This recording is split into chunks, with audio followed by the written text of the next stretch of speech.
तो यार रिसेंटली क्या हुआ कि चाइना के हॉस्पिटल्स में भीड़ बढ़ने लगी और वहाँ पे एक कोविड लाइक सिम्टम्स लेके ओपीडी में, आईसीयू में, हॉस्पिटल कुल मिला के भरने लग गए।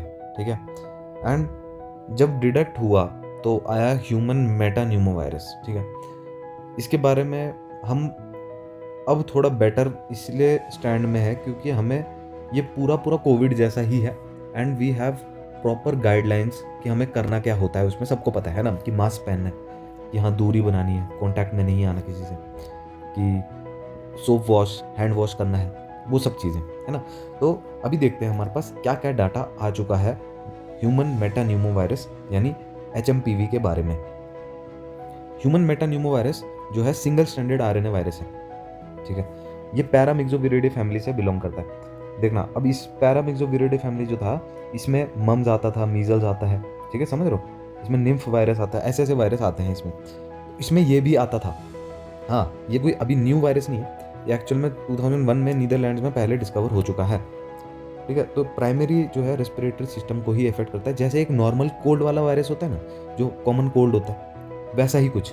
ठीक है। तो ऐसा कुछ स्ट्रक्चर है इसका, देख सकते हो आप, है ना।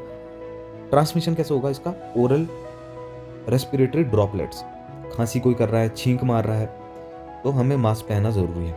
ठीक है। डायरेक्ट कॉन्टैक्ट तो हमें क्या करना ज़रूरी है? हैंड वॉश करना ज़रूरी है। सरफेस कॉन्टैक्ट से भी होता है। क्राउडेड प्लेस तो ज़्यादा क्राउडेड प्लेस अवॉइड करनी है हमने। तो ये कुछ वो हो गया कि ट्रांसमिशन कैसे होता है, उसको अवॉइड कैसे करना है। ठीक, इसका उल्टा कर दो तो अवॉइडेंस बन जाएगी, प्रिवेंशन बन जाएगी। सिम्टम्स क्या होते हैं HMPV के? तो cough, runny nose, fever, sore throat. ठीक है। सीवियर केसेस में ये देखा गया कि जो इम्यूनो कॉम्प्रोमाइज्ड है, जैसे बुढ़े हो गए कुछ, या बहुत ज़्यादा बच्चे हो गए, ठीक है, या इम्यूनो कॉम्प्रोमाइज्ड है, ठीक है, कोई डिजीज़ है पहले से ही, तो उनमें bronchiolitis, pneumonia, acute respiratory distress, ऐसे ऐसे सिम्टम्स भी देखे जा रहे हैं।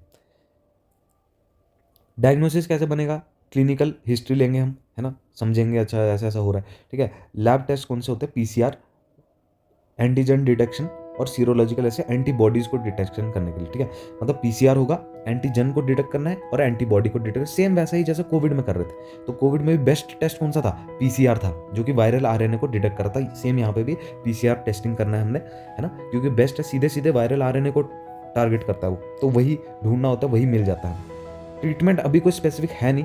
हाइड्रेशन करना है, फीवर मैनेजमेंट करनी है, ऑक्सीजन थेरेपी होती है ना, हाइजीन अच्छी तरह मेंटेन करना है, कॉन्टैक्ट में नहीं आना है, दूर दूर रहना है, मास्क लगाना है, वही सब चीज़ें दोबारा। ठीक है। कैसे प्रिवेंट करोगे? सोप वॉश, हैंड वॉश, ठीक है, टच नहीं करना अपने फेस को अनवॉश हैंड से, फेस मास्क लगाना शुरू करो। ठीक है। वैक्सीन बनना अभी शुरू होगी इसकी, अभी बनी नहीं है। कंक्लूजन क्या है सबसे इंपॉर्टेंट, कि ये कोई इतना अलार्मिंग नहीं है अभी, इतने कोई वो खतरनाक इसके केसेस इंडिया में नहीं आ रहे हैं, कॉमन कोल्ड जैसा ही है। ठीक है। But HMPV respiratory infection world wide वो कर रहा है, कभी इसका म्यूटेशन हो जाए तो हमें रेडी रहना है। अर्ली डायग्नोसिस और सपोर्टिव केयर ही क्रूशियल है। सपोर्टिव केयर क्या है? जैसे ऑक्सीजन देना, जैसे हाइड्रेशन मेंटेन करना, वो सब चीज़ सिम्टोमेटिक। ठीक है। प्रिवेंशन रखना है हमें, सबसे इंपॉर्टेंट, मास्क पहनो, हैंड वॉश करो, है ना, दूरी बना के रखो। ऑनगोइंग रिसर्च हो रही है इसके ट्रीटमेंट्स और वैक्सीन पे। तो ये था कुल मिला के जितना भी अभी अभी डाटा है हमारे पास HMPV के बारे में।